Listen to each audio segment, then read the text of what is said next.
네, 총가공약주 시간입니다. AR 인베스트먼트 오현진 팀장과 함께하겠습니다. 안녕하세요. 네, 안녕하세요. 네, 지난주 수요일에 제시한 종목 저희가 먼저 보겠습니다. 예.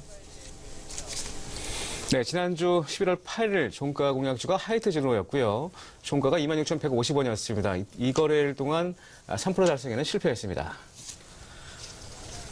예, 첫 출연해서 하이트 진로를 좀 안정적으로 추천하셨는데 3% 달성에 실패했습니다. 어떻게 대응해야 될지 전략 좀 말씀해 주시죠. 네, 일단은 그 하이트 진로 관련해서 좀 얘기를 드리면요. 나오는 이슈 자체는 사실 괜찮았거든요. 그래서 3분기 실적 발표도 얼마 전에 있었는데 한 영업이익 한 565억으로 전년비 한 100% 정도 증가했습니다. 그래서 컨센서스를 상회하는 실적이었다라고 보시면 될 것 같고요.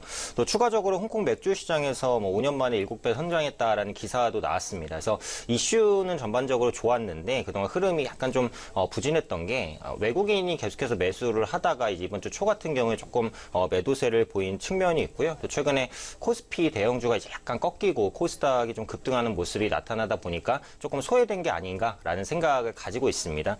하이트진로 같은 경우에는 사실 좀 안정성에 기반을 둔 종목이기 때문에 중기적으로 끌고 나가도 괜찮은 종목이다라고 생각을 하고요. 지금 위치에 있는 주가 자체가 한 25,000원. 제가 지난주에 이제 손절가로 제시했던 그 주가 근처에서 좀 움직이고 있는 상황인데 이 종목 같은 경우에 사실 이제 단기적인 관점이라면은 이제 조금 지루해질 수도 있습니다. 지금 시점에서는요. 하지만 중기적인 성장성을 보고 이제 가져간다면 충분히 홀딩 가능한 종목입니다. 다만 2% 자체가 이제 단기간에 한 3% 정도 수익을 내는 그런 종목이기 때문에 일단 손절가를 밑골이라도 이탈을 한 만큼 일단은 이 종목은 차치를 하고요. 또 신규 종목을 좀 집중해서 찾아보도록 하겠습니다. 네, 손절가는 25,000원 제시해 주셨습니다만 3분기 실적은 좀 좋게 나왔습니다. 다만 4분기에 일시적으로 좀 파업으로 인한 좀 주춤할 것이라는 의견이 나오면서 선반영된 측면도 없지 않은 것으로 좀 보여지는데 일단은 좀 지지부진한 모습을 보인다면 과감한 종목 교체 이렇게 좀 언급을 하면서 정리하도록 하겠습니다. 자, 오늘 준비한 종목은 어떤 겁니까? 네, 오늘 제가 말씀드릴 종목은 이제 에코플라스틱이라는 종목입니다. 먼저 기업 내용부터 간단히 설명을 드리면요. 에코플라스틱은 자동차 부품 업체입니다. 그 중에서도 자동차용 플라스틱 사출품을 생산하는 업체다라고 보시면 될 것 같고요. 사출품이라는 것은 사출 성형 생산품의 줄임말입니다. 특정 기계로 물건을 찍어내거나 아니면 뽑아내서 생산하는 제품을 사출품이다라고 한다고 보시면 되겠고요. 생산되는 사출품은 주로 현대 기아차에 납품이 되고 있습니다. 그래서 현대 기아차의 업황이 좀 실적에 중요한 영향을 끼친다라고 보시면 될 것 같고요. 매출 비중을 살펴보면 자동차용 범퍼가 40% 그리고 콘솔이 32%로 도합 72%죠. 대부분의 매출을 담당하고 있는 모습이고요.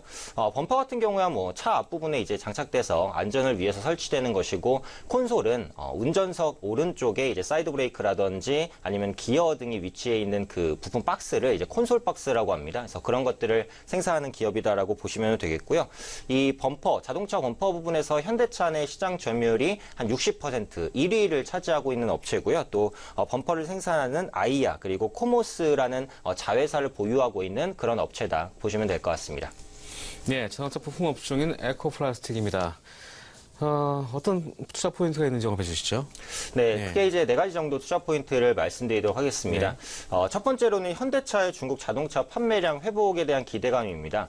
아까 말씀드렸듯이 현대 기아차에 많은 물량을 납품을 하고 있어요. 그렇기 때문에 현대차의 업황이 좋냐 나쁘냐에 따라서 매출이 연동되는 구조입니다. 그동안 현대차의 실적은 사실 좋지 못했습니다. 특히 중국 같은 경우 사드리스크 때문에 판매량이 크게 감소되는 모습을 보였죠. 이 현대차의 10월 중국 판매량을 보시면 한 8만 대 정도, 그래서 전년 동월 대비해서 한 10% 정도 감소를 했는데 감소 폭은 좀 빠르게 축소되고 있는 부분입니다. 또 요즘에 그 사드리스크가 좀 완화되는 기조를 보여주고 있기 때문에 이런 부분 생각해 봤을 때 현대차로의 납품도 좀 늘어날 수 있지 않을까라는 생각 가지고 있고요. 두 번째로는 범퍼와 콘솔의 납품 단가가 상승하고 있다라는 겁니다. 지금 범퍼 같은 경우 안전성이 강화되면서 범퍼 자체의 크기가 계속해서 커지는 추세입니다. 그래서 앞으로 도입되는 차들에는 이제 큰 범퍼가 작용이 될 것으로 보이고 그만큼 납품 단가도 올라가겠죠. 콘솔 박스 같은 경우에도 마찬가지입니다. 차량에 대한 전장화가 진행이 되면서 중요성이 높아지고요. 또 콘솔 박스에 대한 기능성이 다양화되면서 납품 판매 단가가 올라가고 있습니다. 그래서 이런 부분들이 마진 개선 가능성을 좀 높이고 있다 보시면 될 것 같고요. 가장 중요한 모멘텀은 이제 차량 경량화 시장 성장에 따른 수혜를 받을 수 있는 종목이다라는 부분입니다. 신규로 출시되는 차량은 앞으로 뭐 자율주행차든 뭐 전기차가 됐든지 간에 계속해서 좀 복합적인 기능을 수행하는 자동차들이 나올 것으로 보여지고 있기 때문에 그만큼 탑재되는 부품이 많아지고요. 그만큼 자동차의 무게가 증가합니다. 근데 자동차가 무거워지게 되면 문제가 기본적으로 연비가 많이 든다는 거거든요. 그래서 연비 절감을 위해서는 차량 경량화가 좀 필수적이다라고 보시면 될 것 같습니다. 이 에코플라스틱이란 종목은 그 사출 부분에 있어서 독보적인 경쟁력을 좀 가지고 있고요. 차량 경량화 부분에 한 5년간에 걸쳐서 R&D를 지속적으로 투자하고 있는 모습은 나타나고 있기 때문에 차량 경량화 관련 이슈가 나올 때마다 어느 정도는 좀 수급이 유입될 수 있는 종목이다. 이렇게 봐주시면 될 것 같습니다. 그래서 차량 경량화의 수혜주다라는 부분 가장 대표적인 특징으로 뽑을 수 있을 것 같고요. 끝으로 자회사 아이아와 코모스의 실적 턴어라운드 기대감입니다. 자회사 아이아 같은 경우 범퍼를 그리고 코모스 같은 경우에는 휠을 주로 생산하고 있습니다. 이 에코플라스틱의 자회사 같은 경우에도 상반기엔 실적이 그렇게 좋지는 못했어요. 아무래도 국내 완성차 업체 현대차나 기아차의 업황이 그렇게까지 좋지는 못했기 때문에 납품업체의 실적도 당연히 좋을 수는 없었는데 앞전에 말씀드린 대로 이제 사드 리스크 완화로 인해서 중국 부분의 매출이 회복되게 된다면 관련 자동차 부품을 공급하는 자회사의 실적도 개선될 수 있을 것이다라고 보여지고 있습니다. 그래서 올해 말부터 국내와 신흥시장의 수요 회복이 진행되면서 실적 개선을 어느 정도는 만들어낼 수 있을 것이다라고 판단하고 있습니다. 네, 사드 리스크 해소 이후에 자동차 품목 정도 좋을 것으로 좀 보고 있는 것 같습니다. 에코플라스틱의 3분기는 적자가 일어나는데요. 네. 전체적인 어떤 실적과 밸류에이션은 어떻게 평가하고 계신지요? 네, 그래서 동사 같은 경우에는 지금 실적만 놓고 보면 이제 별로 좋은 네. 종목은 예. 아니라고 보셔야 될 것 같아요. 그리고 앞으로의 그 개선 기대감을 보고 진입을 하는 그런 종목이라고 생각하시면 좋을 것 같고요. 올해 매출액은 한 1조 1천억 정도, 그리고 영업이익은 한 80억 정도, 그리고 당기순이익은 한 40억 정도가 전망이 됩니다. 이 정도 수치는 이제 지난해 수준 정도 되거나 아니면 소폭 감소하는 수치 정도 될 것으로 보이는데 상반기에는 뭐 반복해서 말씀드렸듯이 업황이 좀 부진을 했어요. 하지만 하반기에는 완성차 업체의 업황이 좋아지기 때문에 관련해서 부품주의 업황도 좋아질 것이다라는 기대감을 가지고 있고요. 지금 주가 대비로 본다면 PER이 한 12배 정도입니다. 오늘 주가가 좀 많이 하락했기 때문에 지금 주가 수준은 PER 한 11배 수준까지도 볼 수 있고요. PBR은 한 0.45에서 0.5배 수준입니다. 그래서 절대적인 밸류에이션에 대한 부담은 별로 크지 않은 그런 종목이다 보시면 될 것 같고요. 다음으로 부채 비율 체크해보면 부채 비율이 한 350% 정도예요. 그래서 보통 자동차 부품주들이 한 200~300% 정도 내외에서 움직이는 종목군들이 많기 때문에 부채 비율은 약간 높은 편입니다. 근데 뭐 현재 수준에서 이제 몇 년간 부채 비율이 크게 뭐 늘어나거나 하는 모습은 아니고요. 특히 동사가 사내 유보하고 있는 유보율이 한 1000% 정도 됩니다. 그래서 부채 비율이 높음에도 불구하고 안정성은 이제 어느 정도 가지고 있는 기업이기 때문에 이 부분 좀 참고하시면 좋을 것 같습니다. 네, 저 PBR 종목, 주당수 자산 가치가 한 5,000원대가 좀 넘는 그런 모습이고, 저 PBR 종목의 대표 종목인 에코플라스틱이었습니다. 차트 보시면서 매매 전략 세워주시죠. 네, 일단 에코플라스틱 차트를 잠깐 보시면요. 네.